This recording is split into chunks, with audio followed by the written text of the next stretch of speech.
In this video, I'm going to teach you what to do when the prospect tells you that he'll get back to you, but then you never hear anything back from him.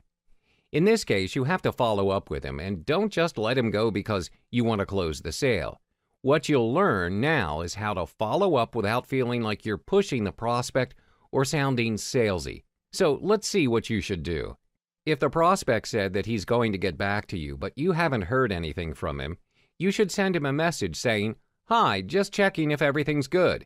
And probably he will reply to your message and explain why he didn't get back to you. After 48 hours, if you still haven't heard anything from him, send another message and say, "Have you made your decision?" And maybe he will reply. You can see that till this point, you don't push him in any way to buy. Now, if he didn't reply for the third day, you can offer him a lower price. So you can say something like, "Just checking to see if you still want to follow me on my coaching program. If yes, I'd like to let you know if you act right now, there's a scholarship where I'll take off $200, so you can save a bit if you act now. But if you didn't hear anything from him after 24 hours, that means he's still not interested." I hope by now you understand that you have to keep following up with a prospect, and don't let him go because if you did, he'll choose another coach and you'll lose the chance to coach him.